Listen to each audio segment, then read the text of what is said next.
Shalom, Moedim L'Simcha, Chag Sameach. It's Rabba Rona with your weekly Torah message in times of Corona. This is your special edition for the final 2 days of Passover. And of course, this is a very trying time with the coronavirus pandemic. Many people will find the Yizkor service on the 8th day for traditional Jews or the 7th day for progressive Jews such as Reform and Reconstructionist Jews to be very trying this year, since we have lost so many friends, teachers, colleagues, scholars, parents, siblings, spouses, and even children in this pandemic. And so Yizkor, the memorial service this year, will be especially difficult for some of us. And for those who will find it especially challenging, I hold my heart out to you because I know firsthand how hard it can be to say Yizkor when the wound is so fresh. And for some of you, this will be the first time saying Yizkor, and it will be very difficult. And I wish you strength and energy and courage as you go through this, because it will be very challenging. Let the tears flow, because it will be healing and cleansing to do so.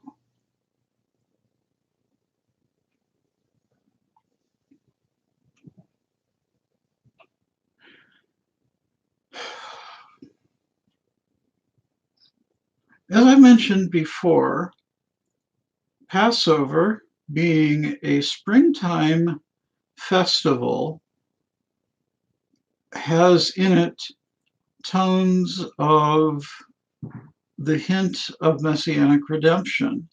And so if we take a look at the Haftarah for the 8th day, we find that this is the prophecy, the very beautiful prophecy from Isaiah chapter 10 and 11, which is one of my favorite in all of Tanakh. It's a very upbeat text.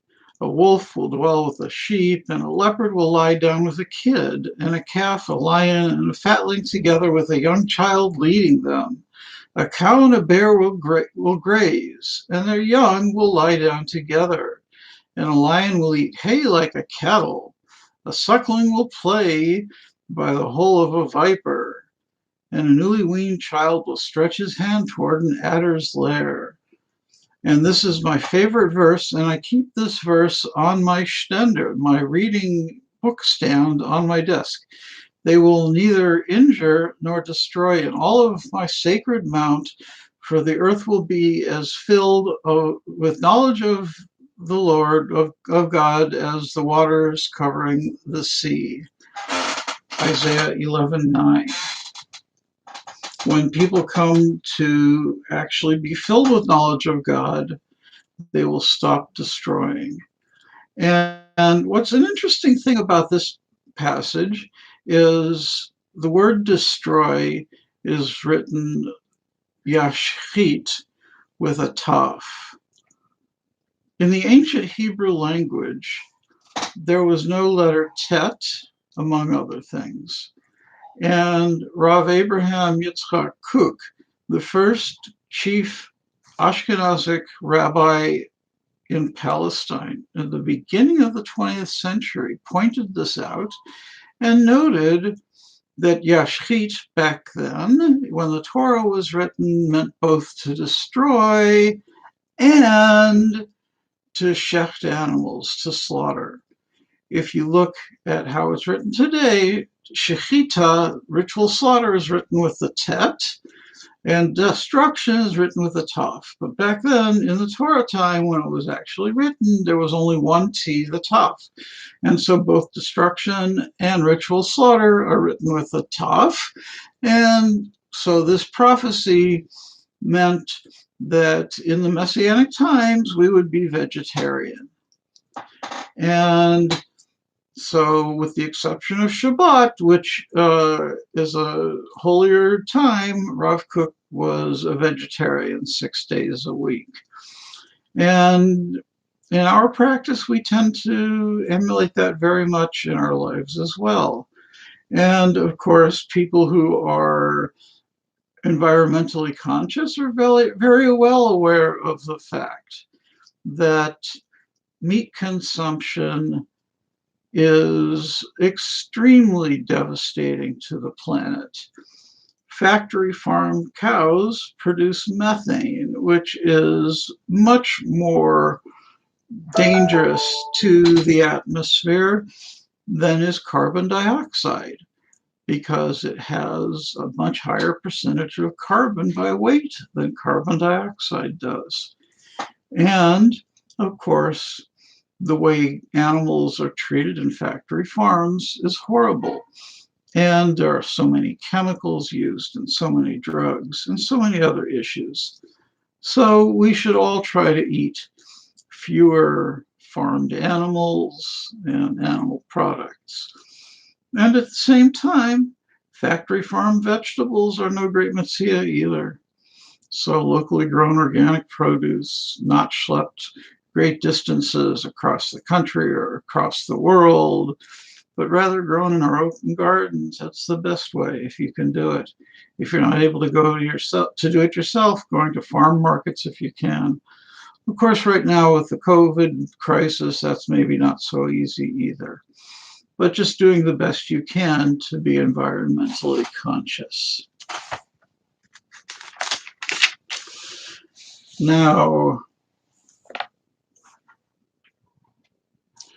we do see the end paragraph of this Haftarah, and I will remind people that I don't support the notion of theodicy, of God punishing us with huge things for doing wrong in our time.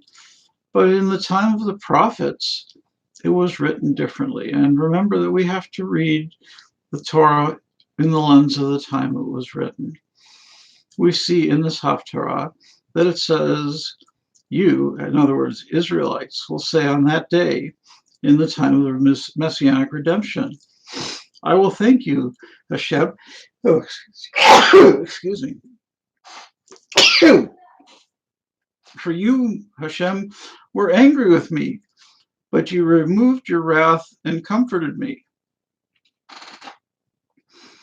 And this is a common theme in the Messianic message, that we repented and we returned to God's path, and therefore God comforts us and returns us and brings us back into Israel, and everything is wonderful.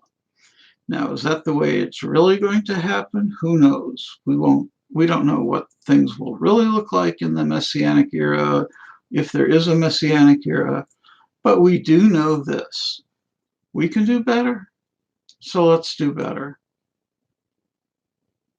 And let's make this world a better place.